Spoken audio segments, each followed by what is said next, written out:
Hello दोस्तों, कैसे हैं आप लोग। आशा करता हूं कि आप बहुत ही अच्छे होंगे। दोस्तों, आपके अपने YouTube channel dear brother knowledge TV में आपका स्वागत है। दोस्तों, हम लोग नंबर सिस्टम के अंतर्गत इकाई अंक के बारे में जानकारी प्राप्त कर रहे थे और हम लोगों ने पिछले क्लासों में हम लोगों ने इकाई अंक से संबंधित विभिन्न टाइप के क्वेश्चन प्रैक्टिस के द्वारा हम लोगों ने देखा। तो दोस्तों, आज के इस वीडियो में हम लोग इस प्रकार के क्वेश्चन को देखेंगे। यदि किसी संख्या का इकाई का अंक हमको पहले से ही प्राप्त हो, कोई संख्या या कोई क्वेश्चन हो इसका इकाई अंक यदि पहले से प्राप्त हो, लेकिन किसी क्वेश्चन में हमको स्टार अर्थात कोई अज्ञात अंक जो कि पहले से हमें ज्ञात नहीं हो, या फिर किसी संख्या को यदि ज्ञात करना तो आप कैसे ज्ञात कर सकते हो। तो दोस्तों, क्वेश्चन का टाइप इस प्रकार रहता है, जैसे मान लेते हैं 78, 52 स्टार गुने 26 का इकाई का अंक यदि 2 हो,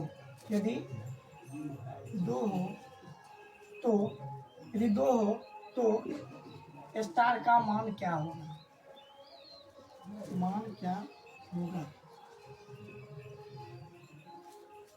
क्या होगा यदि इस प्रकार का कोई क्वेश्चन रहे, आप कैसे ज्ञात कर सकते हो।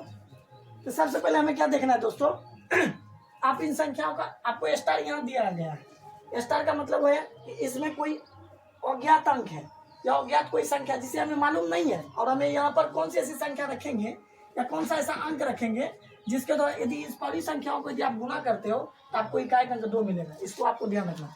तो संख्या का इकाई अंक क्या है, 8 है, यहाँ पर 2 है, यहाँ पर स्टार है और यहाँ पर 6 है। इकाई अंक देख लीजिए, और पहले से हमको मालूम है इकाई अंक 2 है, या 2 जो है यह इकाई का अंक है, क्वेश्चन में ही कह दिया। अब इस सारी संख्याओं को आप गुना करो और स्टार के स्थान पर रखने की कोशिश करो। देखिए दोस्तों, 8 दूना 16, 16 छके 96, और 96 का इकाई का अंक हमको क्या मिला, 6 मिला। अब इस स्टार में आप कौन सी संख्या से आपको गुना करेंगे, स्टार के स्थान पर कौन सी ऐसी संख्या से आप गुना करेंगे जिससे आपको इकाई का अंक 2 मिले। तो देख लिए दोस्तों, यदि 6 में यदि आप स्टार के स्थान पर यदि 2 रखते हो, 2 रखते तो 6 दूनी 12, तो आपको इकाई अंक 2 मिला ना।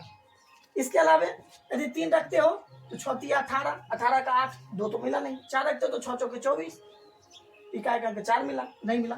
लेकिन आप यदि पुनः यदि आप 7 रखते हो तो 6 7 42, और 42 का इकाई अंक 2 मिला। तो इस प्रकार आप स्टार के स्थान पर आप 2 एवं 7 दोनों रख सकते हो। इस प्रकार 2 और 7 दोनों हो सकते। तो हम लोगों ने देखा, इसमें और कुछ हम क्वेश्चन प्रैक्टिस करते हैं।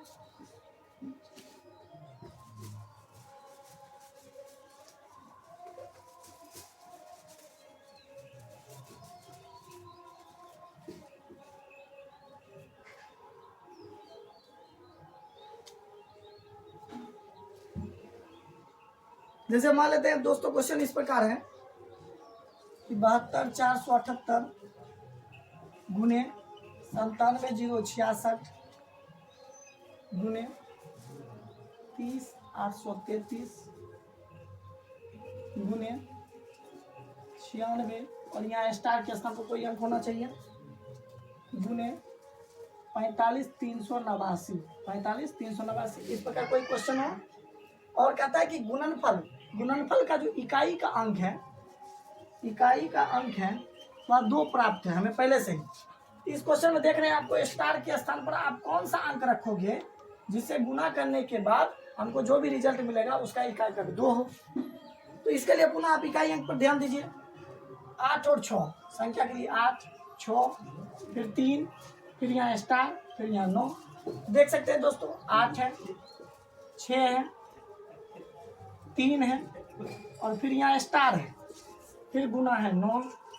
आप इसको यदि गुना करोगे तो इकाई अंक आपको 2 होना चाहिए। तो देख सकते हैं दोस्तों, अच्छा के 48, 8 8 या 24, फिर 24 का इकाई अंक 4, फिर 4 नंबर 36, 36 का इकाई अंक 6। अब 6 तो इसके लिए आया, इस पूरे तीनों चारों संख्याओं को गुना करने के बाद जो भी इकाई अंक मिला। अब आपको इस स्टार के स्थान पर क्या रखेंगे जो आपको इकाई अंक 2 मिलेगा। हमने अभी अभी बताया है कि आप यहाँ पर स्टार के स्थान पर यदि 2 रखते हो तो 6 दूनी 12, इकाई अंक 2 मिला। यदि आप 7 रखते हो तो 6 7 42 का 2 मिला इकाई अंक। इस प्रकार आप स्टार के स्थान पर आप 2 और 7 दोनों लिख सकते हो। ये हम लोगों ने देखा दोस्तों इस क्वेश्चन के माध्यम से, और क्वेश्चन भी इसी प्रकार से पूछे जाते हैं दोस्तों आपके वनडे एग्जाम में।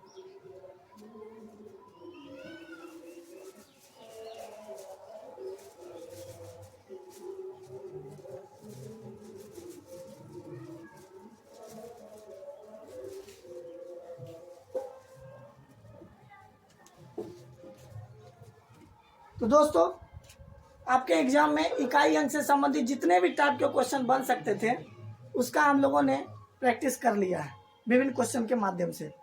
अब हम लोग क्या करेंगे, इस अलग टाइप के अलावा और भी कुछ ऐसे क्वेश्चंस होते हैं जिसको इकाई अंक ज्ञात करने में हमें कुछ कठिनाइयों का सामना करना पड़ता है या फिर दिक्कतें आती है, हम उसका क्या करते हैं, कुछ स्पेशल क्वेश्चन के माध्यम से उसको हम लोग समझने का प्रयास करते हैं। इकाई अंक से संबंधित सारे टाइप के क्वेश्चन समाप्त हो गए हैं दोस्तों। अब हम लोग कुछ स्पेशल क्वेश्चन करते हैं। जैसा कि मान लेते हैं यदि आपको क्वेश्चन इस प्रकार कहा जाए,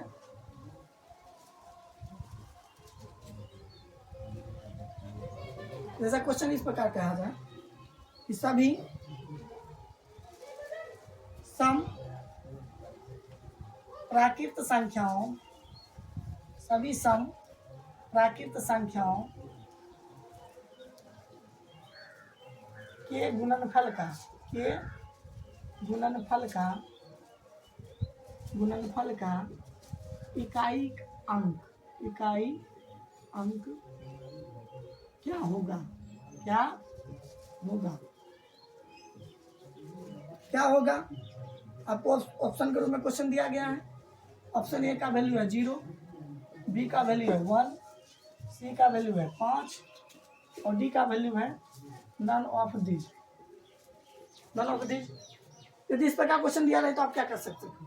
देखिए क्वेश्चन क्या है, सभी सम प्राकृत संख्या, सम तो सम प्राकृत संख्या के बारे में बताया तो वैसी संख्या जिसमें 2 से पूरा भाग लग जाए और शेषफल शून्य बचे, या फिर वैसी संख्या जिसमें यदि आप 2 से भाग देते हो तो आपको भागफल के रूप में एक प्राकृत संख्या प्राप्त हो, तो वही संख्या सम संख्या कहलाती है। तो सम संख्या का एग्जाम्पल क्या होगा दोस्तों, 2, 4, 6, 8, 10, 12 इसी तरह की संख्याएं होंगी। आप कहता है यदि सारी संख्याओं सम संख्याओं को यदि आप गुना करते हो तो आपको गुणनफल का इकाई का अंक क्या मिलेगा, तो आप देख सकते हो। सबको गुना करो दोस्तों, तो देख रहे हैं यहाँ पर इकाई का अंक 10 के रूप में आपको इकाई का अंक 0 मिला। इस प्रकार आप किसी भी अंक को यदि आप गुना करते हो 0 के साथ तो आपको रिजल्ट भी 0 मिलेगा, और जब रिजल्ट 0 मिलेगा तो इस पूरी संख्याओं का मान जो भी होगा उसका आपको इकाई का अंक भी क्या मिलेगा, 0 मिलेगा। तो इस प्रकार आपका पहला ऑप्शन ए सही है कि किसी भी सम प्राकृत संख्याओं के गुणनफल का इकाई का अंक जो होता है वह हमेशा 0 होता है। ये हुआ दोस्तों पहला क्वेश्चन जो सम संख्या से संबंधित था।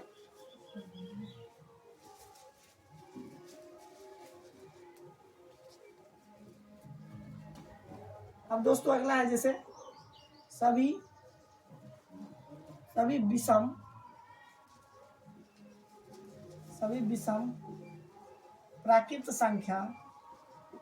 विषम प्राकृत संख्या के गुणनफल का इकाई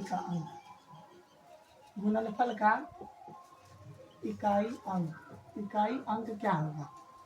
आपको जैसे ऑप्शन में दे दिया 0, B number 1, C number 5, D number none of this. फिर उसी तरह विषम प्राकृत संख्या, तो विषम प्राकृत संख्या यानी कि 1, 3, 5, 7, 1, 3, 5, 7, 9, 11, 13 इसी प्रकार ये सारी संख्या कौन सी है दोस्तों, ये विषम संख्या है।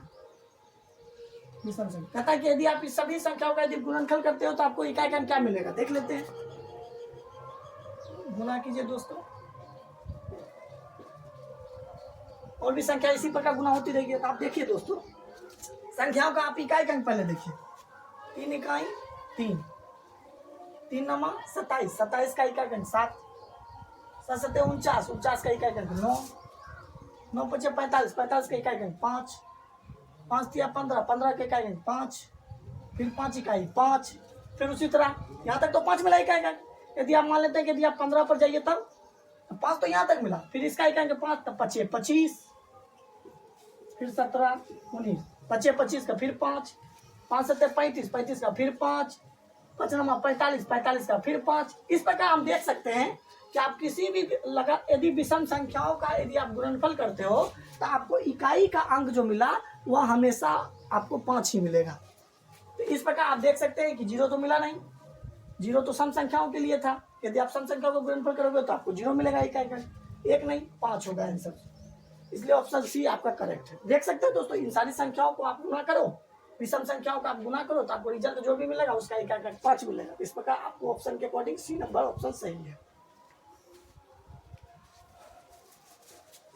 अब अगला क्वेश्चन इस प्रकार पूछे जाते हैं दोस्तों,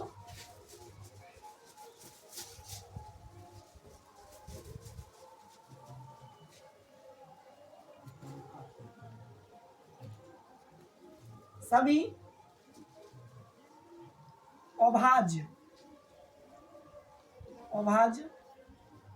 संख्याओं के गुणनफल का इकाई का अंक, गुणनफल का इकाई अंक सभी अभाज्य संख्याओं के गुणनफल का इकाई अंक। मान लेते हैं ऑप्शन ए के लिए अनुसार ए, बी में दे दिया 0, सी में दे दिया 5 और डी में दे दिया नन ऑफ दीज। तो इन संख्याओं को यदि आप अभाज्य संख्याओं को गुणनफल करते हो तो आपको इकाई अंक कैसे मिलेगा? सभी अभाज्य संख्याओं। तो अभाज्य संख्याओं कौन कौन सी है दोस्तों? 2, 3, 5, 7, 11, 13, 17, इसी तरह ये सारी संख्या अभाज्य संख्या है। अब इन सभी संख्या अभाज्य संख्याओं के यदि आप गुना करते हो तो आपको इकाई अंक क्या मिलेगा? तो देखिए दोस्तों, देखिए दोस्तों, 2 तिया 6, 6 बचे 30 और 30 का भी 0। इस प्रकार आप किसी भी संख्या से आप गुना करोगे उसके इकाई अंक से तो आपको रिजल्ट हमेशा जो भी आएगा वो आपको इकाई अंक 0 मिलेगा। तो इस प्रकार सभी अभाज्य संख्याओं के गुणनफल का जो इकाई का अंक होता है वह 0 ही होता है।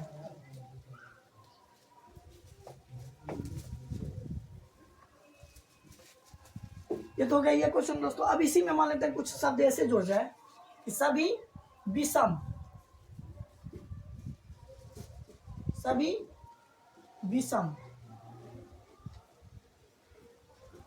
नया शब्द जोड़ दे कि सभी विषम अभाज्य संख्याओं के गुणनफल का इकाई का अंक क्या होगा। तो अब की बार सभी विषम अभाज्य संख्या देखना है ना दोस्तों। हम जानते हैं कि 2 जो है वह इकलौता सम के साथ साथ एक अभाज्य संख्या भी है जो कि सम भी है और साथ ही साथ अभाज्य भी है। अब इस सम को हटा देना है तो सम के बाद बाकी बचे जो भी संख्या है वो तो सारी संख्या विषम है जो कि अभाज्य होने के साथ साथ है। 3, 5, 7, 11, 13, 17, 19 इसी तरह अभाज्य संख्या बढ़ती जाएगी। अब इस संख्याओं का आप गुना करो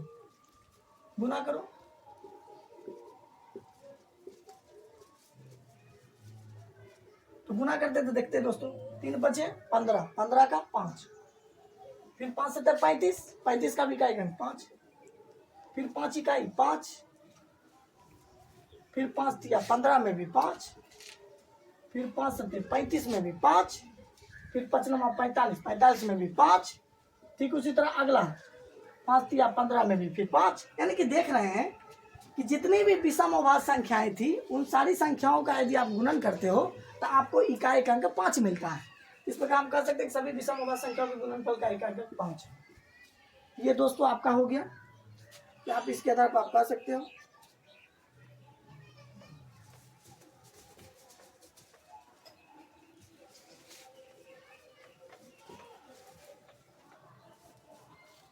तो इस प्रकार कॉन्सेप्ट निकल कर सामने आया दोस्तों कि सभी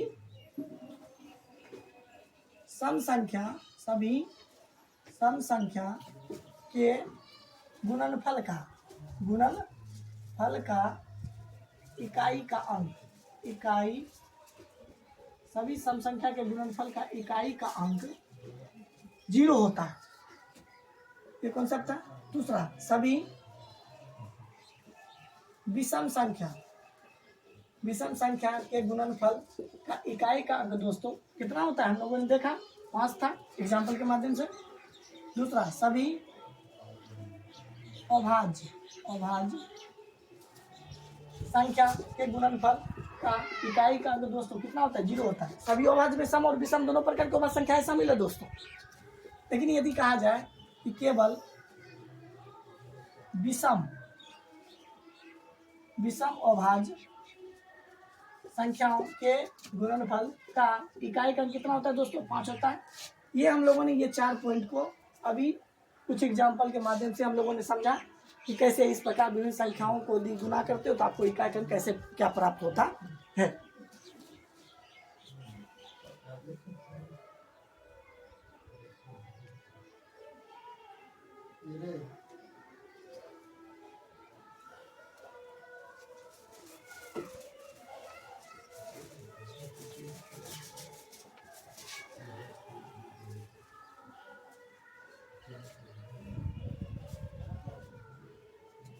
तो दोस्तों अगला क्वेश्चन इस प्रकार है कि मान लेते हैं यदि दे दिया जाए फैक्टोरियल 1 पर फैक्टोरियल 1 प्लस फैक्टोरियल 2 पर फैक्टोरियल 2 प्लस फैक्टोरियल 3 पर पावर फैक्टोरियल 3 प्लस फैक्टोरियल 4 पर फैक्टोरियल 4।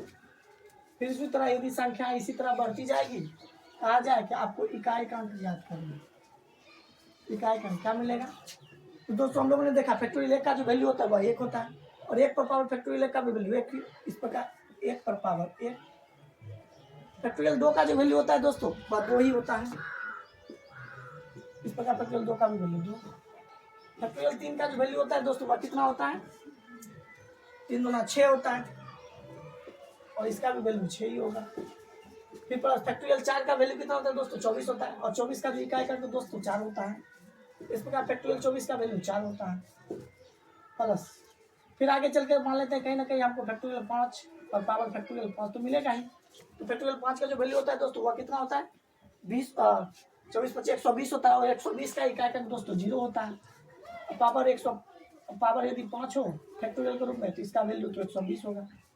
इस प्रकार यही संख्या बढ़ती जाएगी। तो हम देख सकते हैं 1 पर पावर 1 है, इसका वैल्यू इकाई के रूप में भी है और साथ ही इसका वैल्यू भी 1 ही होता है। 2 पर पावर 2 है तो इसका तो वैल्यू 4 मिलेगा। 6 पर पावर 6 है, हम जानते हैं कि 6 के लिए इकाई का जो अंक होता है वह 6 ही होता है, चाहे पावर के रूप में कोई भी संख्या क्यों ना, इसलिए इसका इकाई का 6 मिलेगा। 4 के लिए हमने देखा है कि यदि पावर के रूप में यदि कोई सम संख्या हो तो उसके लिए इकाई का अंक जो होता है वह दोस्तों 6 होता है। लेकिन यदि कोई विषम संख्या हो तो उसके लिए इकाई का अंक जो होता है वह 4 होता है। जैसा कि देखिए हमने बताया भी था कि 4 पर यदि विषम हो तो 4 पर पावर 4 ही होता है, यदि सम हो तो इसका इकाई अंक जो होता है वो दोस्तों 6 होता है। तो इसलिए 6 पर पावर 6 तो इसका तो 6 हो ही गया। 4 पर पावर यहाँ 24 यहाँ सम है ना, तो इसके लिए इकाई अंक 6 मिलेगा।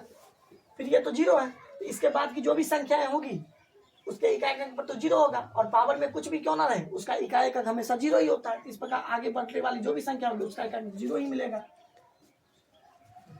तो इकाई अंक तो इसी पर निर्भर करेगा। 6 6 12 12 4 16 16 1 17 और 17 का इकाई अंक 7 है। इस प्रकार इस पूरे क्वेश्चन के लिए आपको इकाई अंक क्या मिलेगा दोस्तों? 7 मिलेगा। ये क्वेश्चन हम लोगों ने देखा है।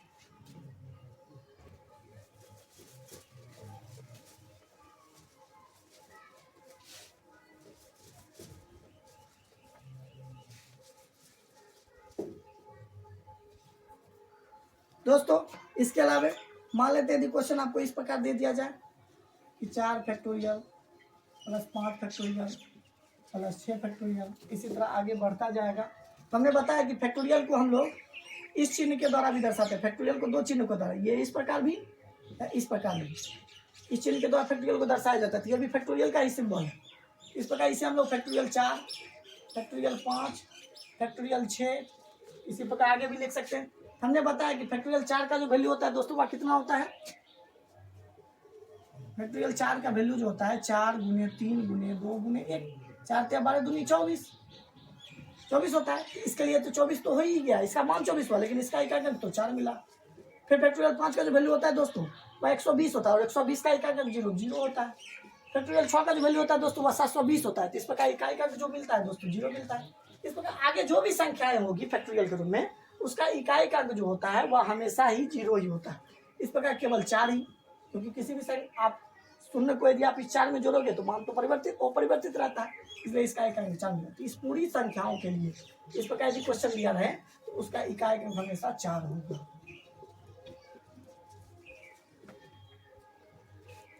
तो दोस्तों हम लोगों ने देखा कुछ स्पेशल टाइप के क्वेश्चन जो कि आपके एग्जाम में पूछे जाने की बिल्कुल संभावनाएं होती ही है। इसके अलावा कुछ क्वेश्चन को इस प्रकार भी पूछा जा सकता है कि यदि कहा जाए इस प्रकार क्वेश्चन कि दो से बड़ी किंतु 101 से छोटी सभी अभाज्य संख्याओं के गुणनफल का इकाई का अंक तो 2 से बड़ी है ना दोस्तों, 2 से बड़ी है किंतु 101 से छोटी है सभी अभाज्य संख्याओं का गुणनफल, अभाज्य संख्याओं का।